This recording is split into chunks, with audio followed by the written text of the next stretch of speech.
Hello everyone, আমি পার্থ। তো guys এই ৪৫ ডিগ্রি গরমে আমি এই জমিতে ধান কাটতে এসেছি। ভাই এত পরিমাণে কষ্ট কি বলবো তোমাদের, কিন্তু কি করবো ভাই, ধান তো কাটতেই হবে, কিছু করার নেই। এত পরিমাণে গাইজ গরম, আজকে ৪৫ ডিগ্রি গরম, আর মাঠের অবস্থাটা দেখলে তোমরা পাগল হয়ে যাবে গাইজ।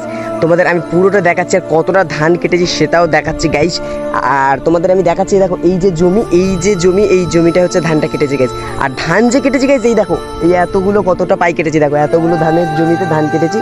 সেই সকালে এসেছিলাম, সকাল থেকে এখন পর্যন্ত গাইজ ধান কেটেছি। কি করবো বলো, এতটা কষ্ট হচ্ছে, আর এত গরম গাইজ। জমিটা দেখতে পাচ্ছ, এত বড় জমি কাটতে হবে, এখন অনেক বাকি আছে, কিন্তু যা গরম গাইজ আর থাকতে পারছি না। এখন মোটামুটি 12টার মতো বাজে, এখন চলে যেতে হবে। তো গাইজ আর কি বলবো, ভিডিওটা একটু লাইক করো, সাবস্ক্রাইব করো, একটু সাপোর্ট করো।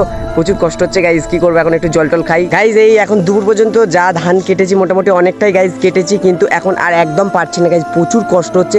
আর আমি সকাল থেকে কিছু খাওয়া হয় না, এখন তো খাবো, তাই জন্য গাইজ আমার কাছে আছে গাইজ এই একটা বিস্কুট আছে, এই বিস্কুটটা আমি এখন খাবো। তো এই বিস্কুটটা খেয়ে আমি এবার সোজা চলে যাবো। তো আমি এটা খেয়ে নিই গাইজ, মানে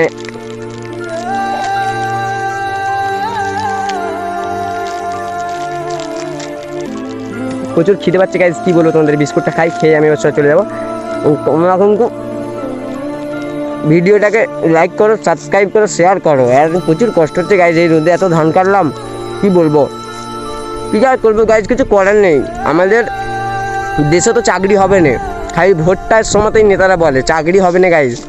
আমিও পড়াশোনা করেছি গাইজ, ঠিক আছে, অনেক পড়াশোনা করেছি, কিন্তু আজ পর্যন্ত চাকরি বাকরি পাই নেই। মাঠে ঘাটে খেটেই খেতে হচ্ছে, কি করব, কিছু করার নেই গাইজ। আমাদের যা অবস্থা, দেশের যা অবস্থা, চাকরি বাকরি তো নেই, জীবন পুরো বেকার। পড়াশোনা করেও ছেলেরা গ্র্যাজুয়েশন সব কিছু করেও সার্টিফিকেটের আজ কোনো মূল্য নেই, আর চাষে আমাকে কাজ করে খেতে হচ্ছে। আমি বিস্কুটটা খেয়ে এবার ঘরে চলে যাবো, অনেকক্ষণ ধান কাটছিলাম, প্রচুর কষ্ট হচ্ছে গাইজ। বস, পৃথিবীতে কোনো কাজ ছোট হয় না। ডাক্তারকে যেরকম সব মানুষের প্রয়োজন হয়, তেমনি জুতো সেলাই করা একজন মুচিকেও সবার প্রয়োজন হয়। সবাইকে নিয়েই কিন্তু আমাদের পৃথিবীটা চলে। আর ছোটবেলায় আমি ভাবতাম কবে যে বড় হব, আর এখন বড় হয়ে ভাবছি যদি সেই ছোটবেলাটা আবার ফিরে পেতাম। একটা সময় ছিল যখন বাবার কাছে যেটা আবদার করতাম সেটাই পেতাম, আর এখন সেটা আর হয় না।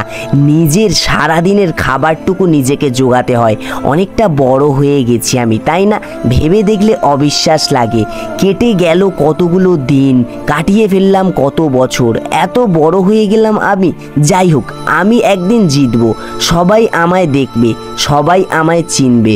সেদিন আমি আবার বাবার কাছে ফিরে যাব, আর বাবাকে জড়িয়ে ধরে বলবো, বাবা আমি জিতেছি, আমি কিন্তু জিতেছি। তোমরা প্লিজ সাবস্ক্রাইব করো। যা গরম গাইজ, কি বলবো তোমাদের, প্লিজ একটু লাইক সাবস্ক্রাইব সব কিছু করে দাও, শেয়ার করে দাও গাইজ, প্রচুর গরম গাইজ, কি বলবো।